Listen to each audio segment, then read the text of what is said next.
Oui, effectivement, j'ai tenu en relation avec monsieur le directeur général du CETUD à réunir quelques acteurs territoriaux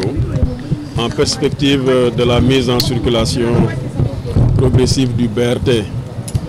à partir du mercredi 15. C'était un tout petit peu pour que nous échangions sur la situation,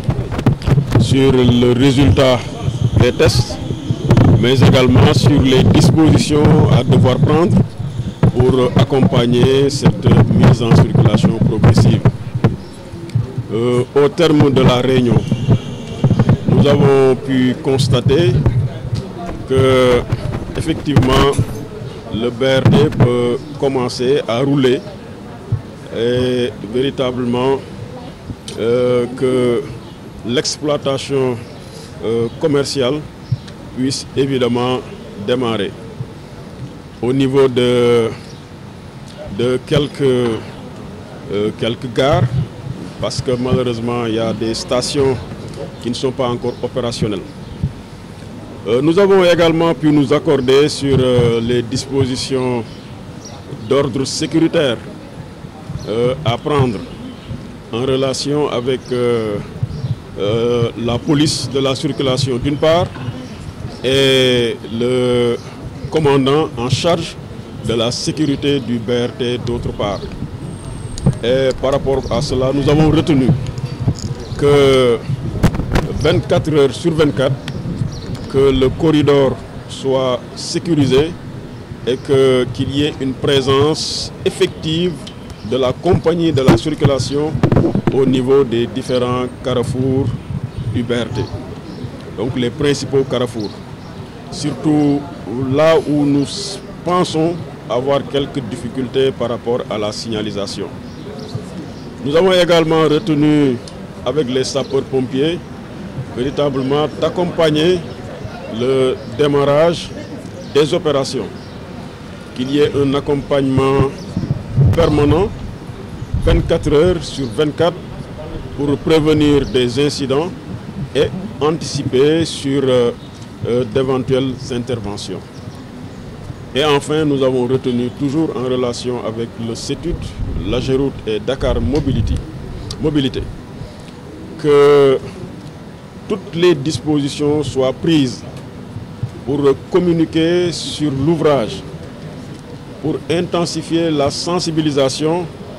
et pour faire en sorte que les bonnes pratiques soient adoptées par les populations, les piétons, mais également les automobilistes, parce qu'effectivement, au niveau de certains points, il y aura évidemment rencontre entre les bus du BRT et d'autres usagers de la circulation. Et enfin, nous avons demandé à ce que le corridor du BRT soit dépourvu de tout corps étranger. Ce couloir est dédié au BRT. Donc on n'acceptera point qu'un corps étranger au BRT puisse y évoluer. Et par rapport à cela, des instructions fermes ont été données et des dispositions claires, nettes et précises prises pour que ces choses-là soient bannies et que véritablement qu'on évite des accidents parce que tout simplement quelqu'un qui n'a rien à faire dans le corridor y a été à un moment où il ne devait pas y être. C'est bon? Non, c'est pas encore. Non, ça... Non, mais quels sont les noms, quel est le nombre de gares qui ne sont pas encore fonctionnelles? Le DG y reviendra. Voilà, maa ngi sant yàlla bu baax di waaw Alassane Sall, gouverneur de la région de Dakar. Tey jii ni ngeen ko xamee woote naa fi benn ndaje ak ñi nga xam ni ñoo yor projet BRT mais également ak ñi nga xam ni ay acteurs yoo xam ni la bu liggéey bi tàmbalee dinañ ci am rôle bu am solo bu ñuy jouer. Li sabab ndaje bi nag mooy que ñu waxtaan ci modalité mise en circulation progressive du BRT. Boo gisee ñu def loolu mooy dañu bëgg lépp lu nga xam ni mesure sécuritaire la ñu jël ko ànd ci ak acteurs yi ba ñuy éviter des incidents sur le corridor. bokk na ci nag ci mesure yooyu mooy que police centrale bu Dakar maanaam police bi nga xam ne moo dépendre ci commissariat central bu Dakar moo xam Dakar la wala Géejawaay la mu jël disposition yi mu war a jël yëpp effectif bi mu war a am yëpp moyens yi ñu ko war a jox yëpp ba ñu assurer la sécurité du BRT et de ses dépendances 24 heures sur 24 ñëpp xam nañ ni am na convention bu am entre CETUD ak ministère de l'intérieur ba tey jii ñuy waxee am na commissaire bu nga xam ni dañ ko jël dédié ko à la sécurité du BRT jox ko ay éléments donc commissaire boobu incha allah bu àllarba nu mu gën a teele dana déployer ces éléments le long du corridor ca éléments yooyu nga xam ne ñor sécurité BRT bi 24 heures sur 24 danañ fa nekk pour que benn incident bañ fa am mais soo jëlee commissaire central soo rombee sécurité publique dafa am également li nga xam ni mooy wàllu circulation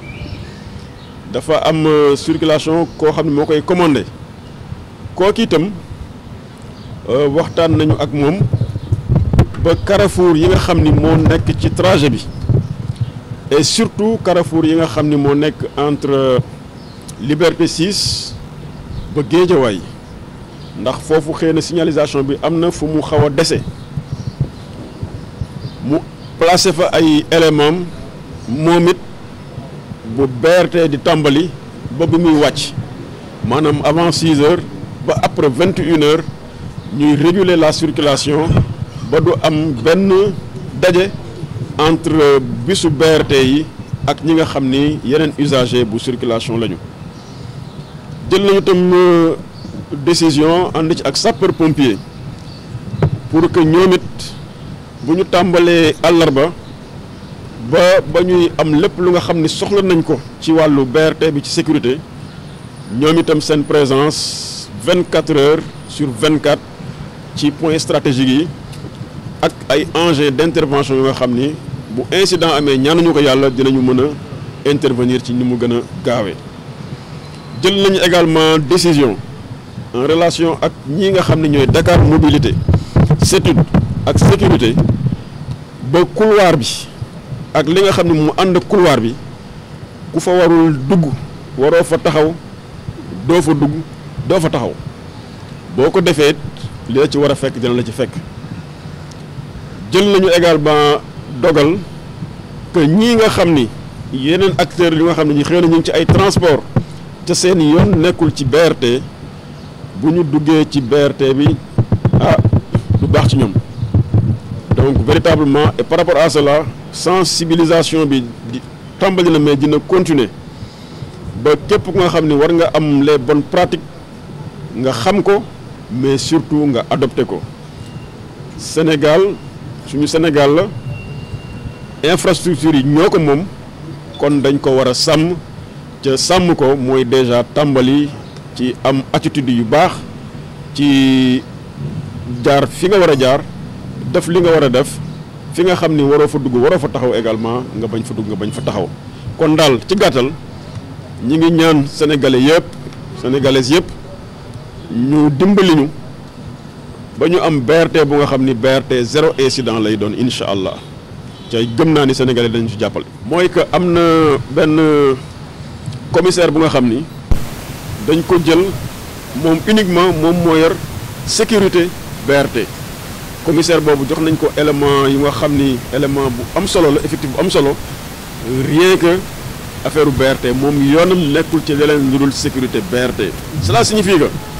lépp lu mën a xew ci dëkk bi ñoom seen liggéey mooy sécuriser le BRT loolu nag tàmbali nañ ko mais di ngeen leen gën a gis bu ñu duggee àllarba bi nga xam ni mise en circulation bi dina effective da ngeen leen gis ak seen i tenue ak seen i mandarga ñëpp xam ni ñii ñoom ñoo yor sécurité BRT bi ministre bi nommé na commissaire bi ba pare jox na ko éléments yi ñu toll ni liggéey rek moom moo des. Voulez-vous revenir en français? Alors, je dois également préciser que monsieur le ministre de l'Intérieur a déjà nommé le commissaire en charge de la sécurité du BRT. Parce que ce que les Sénégalais doivent savoir, c'est qu'il y a une unité spéciale de la police dédiée à la sécurité et à la sécurisation des ouvrages du BRT. Ce commissaire-là est nommé. Les éléments, donc ces effectifs sont désignés et les éléments sont mis à sa disposition. Vous les verrez le mercredi sur le terrain pour s'acquitter de cette tâche hautement stratégique et qui devrait nous permettre de sécuriser et les ouvrages, mais également les voyageurs, les usagers du BRT et toutes celles et tous ceux-là qui sont mobilisés pour que le BRT puisse évidemment faire le rôle que nous sommes en droit d'attendre. En circulation du BRT, quel est le nombre de bus qui sera mis à la disposition des Sénégalais et la fréquence des rotations également? Merci beaucoup. Nous sortons en effet d'une réunion de sécurité présidée par M. le gouverneur de la région de Dakar en perspective de la mise en exploitation progressive du BRT. C'était une date attendue par les Sénégalais qui nous ont montré leur adhésion sociale, leurs attentes fortes par rapport à l'amélioration des conditions de mobilité urbaine à Dakar. On y est presque. Mercredi prochain, très tôt le matin, parce que nous voulons aussi montrer le Sénégal qui se lève tôt et qui est à l'œuvre. Monsieur le ministre des Infrastructures et des Transports terrestres procédera au lancement de la mise en exploitation qui sera progressive, comme vous le savez, le temps qu'on mette à niveau certaines stations. Sur l'exploitation, donc, il y aura 14 stations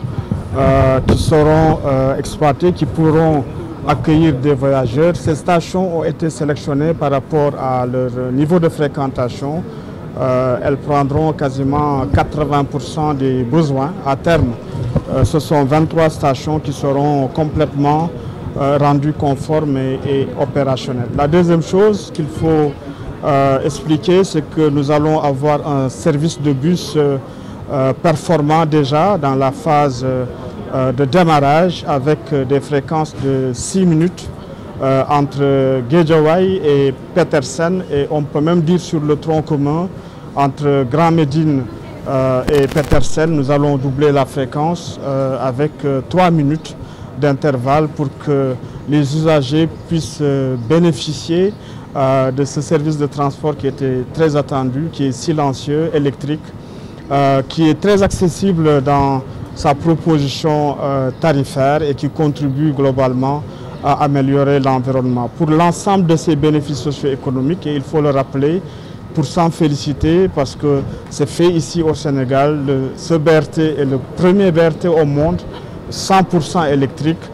qui vient d'être d'ailleurs primé par des instances en charge du suivi des innovations qui sont faites dans les projets PPP en Afrique du Sud, et le Sénégal a remporté le prix pour ces innovations apportées dans la structuration institutionnelle et financière. Comme vous le savez, 30% de l'investissement est fait par le privé pour l'acquisition du matériel roulant zéro émission polluante, pour sa maintenance et son exploitation. Pour le prix, alors le prix sera extrêmement accessible, ce sera entre 400 et 500 francs. Ça veut dire 500 francs permettra de faire tout le couloir, 18 km entre Guédiawaye et Petersen. C'est un vrai soulagement quand vous voyez qu'il y a encore certains de nos concitoyens qui payent jusqu'à 2000, 3000 francs entre Guédiawaye et Petersen sur des véhicules privés dans des conditions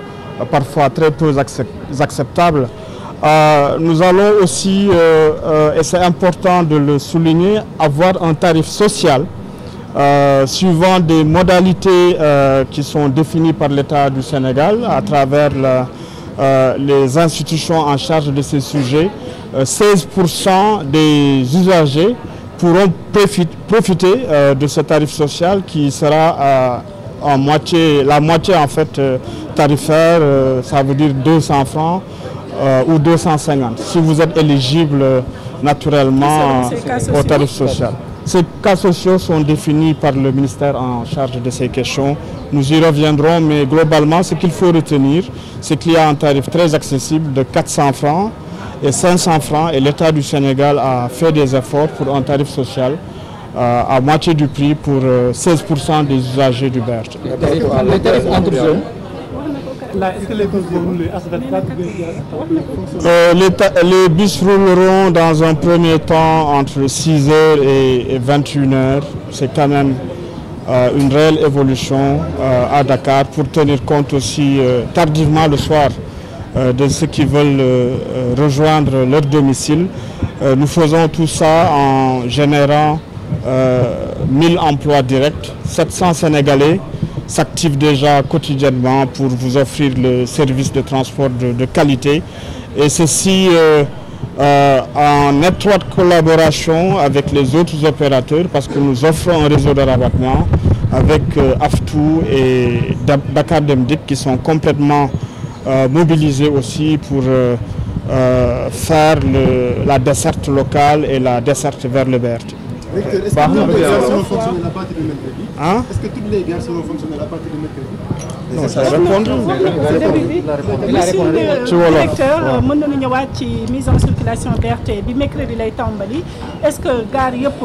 ñooy fonctionnel ak nombre de fréquences bi nga xam ne moom la ñuy xaar ci bus yi? waaw xam ngeen BRT bi dama bëggoon tàmbali pour gërëm monsieur le gouverneur mi présidé tey réunion de sécurité. Réunion boobu ñu ngi koy def nag parce que dañu war a tàmbali bu neexee yàlla exploitation bi sénégalais yëpp di xaar, muy profité ci occasion bi pour remercier waat leen ci gunge bi ñu gunge, ndax gis nañ ne projet bu toll ni yombul, waaye sénégalais yi ñoo ko teel seen bopp. Ci biir loolu réunion de sécurité bi dañuy jëm ci mercredi bii di ñëw. Ouverture exploitation bi nga xam ne le ministre des transports moo koy présider, fajar nag lay nekk pour wane ne transport bi nga xam ne nii moom la ñuy dugal Dakar BRT bi day teel a xëy àndandoog sénégalais yi ci seen ay soxla dem ak dikk, guddee tamit pour ñi nga xam ne dañu bëgg a delluwaat seen kër. Exploitation bi ñu ngi koy xaar ci 6h du matin ba 21h. dañuy tàmbali nag, tàmbali bi mooy station yëpp duñ ko exploité. Xam ngeen ne BRT bi ñaar fukki station ak ñett la, am na liggéey boo xam ne dañ ko war a eggale ci yenn station yi, waaye li ci ëpp dayoo muy fukki station ak ñeent, te nga xam ne téeméer boo jël ci ay passagers ci li ñu xayma, li ñu prévoir, juróom fukki yi 80 c'est bien juróom-ñett fukki yi waaw ma dellu foofu. Donc li nga xamante ne nii mooy station yu ñu prioriser pour tàmbali exploitation yi mooy téeméer boo jël juróom-ñett fukki yi seen soxla dinañ ko mën a matale, mooy fukki station ak ñeent yooyu moom la ñuy tijji jox ko exploitant BRT bi mu tàmbali jël passager yi. Ci biir loolu ñuy woo sénégalais yëpp ñu continuer di ñu gunge. Li ci ëpp solo mooy ñun xam nañ ne seen dem ak dikk dina yomb ci ay bus yoo xam ne dañ ko climatiser, am wifi à bord ak ay clé USB. Mu leer leen tamit ne temps bi nga xam ne moom lañ leen di jox pour dem préfecture ak Géejawaay benn minute du ci yokk, ndax BRT bi dañ koo xalal yoonam. Ñu jàppale ñu ci comportement bi ak ci réunion sécurité bi nga xam ne moo ñu indi fii pour ñu bañ a am benn accident ak oto wala piéton. Dinañ dem nag dinañ dem ci fréquence boo xam ne juróom benn minute ngeen di xaar pour am bus entre Guédiawaye ak Petersen. Boo jëlee tamit fu toll ni Grand Médine ak Petersen, section boobu dañ ko renforcer pour xaar bi nekk ci ñetti minutes kase. Usager bi mun na am benn bus boo xam ne dina ko permettre mu dem doxi ay soxlaam. Tarif bi lu ñëpp di xaar la, mais njëg li lu yomb la. Tarif yi ñu ngi ko fixé ci 400 francs ak 500 francs. Ku am téeméer dina mën a jógee Guédiawaye dem ba Petersen boo xalaatee ne am na tey jii ñoo xam ne ñu ngi fay 2000 francs ba 3000 francs pour def trajet boobu ngeen xam ne bi ñuy defar projet bi moo ñaale nañ ci bu baax sénégalais yi mën cee jot ndax loolu mooy yokk tamit koom-koom wàññi tooke yi nga xam ne oto yi ñu ngi koy def ci biir àllam bi liñ ci war a dolli tamit mooy yemuñu foofu dañu fexe ba ñi nga xam ne seen loxo jotul seen ginnaaw téeméer boo jël fukk yi ak juróomi passager yi état du Sénégal dina jël ci gafagaam am lu mu leen jàppale ñooñu ci condition yi nga xam ne ministère yi ko yor ñoom ñooñu war a jox charte yi ñu war a doxee dinañ gis ne tarif bi ma leen jox léegi ñoom genn wàll gi la ñuy fay 16% usagers yi lay nekk ñoom dinañ mën a fay 200 francs ba 250 waaye tarif bi nga xam ne mooy tarif officiel bi mooy 400 ak 500 francs 400 pour def benn zone 500 francs pour def couloir bi yëpp jërëjëf. est-ce que mën nga ñu xayma ñaata nombre d'emplois li muy générer nombre d'emplois. waaw ci BRT bi li tax ñu koy rafetluwaat mooy dafay indi xëy ci jamono yi ñu toll na ngeen jàpp ne BRT bi 1000 emplois direct la maanaam junni emploi yoo xam ne ay xëy yoo xam ne directement day jugee ci BRT bi fii may wax ak yéen nii 700 emplois yi recruter nañ ko ñooñu ñoo war a tàbbali service bi ñu ngi continuer di recruter ak opérateur bi waaye loolu yëpp buñ koy def tamit ñu ngi ci sóoraale ku ci nekk rek say compétence sa xam-xam ak sa pas-pas bu la mayee nga bokk ci ñu war a recruter lépp tëddal nañ ko ci yoon pour ñooñu jot ci emploi yi.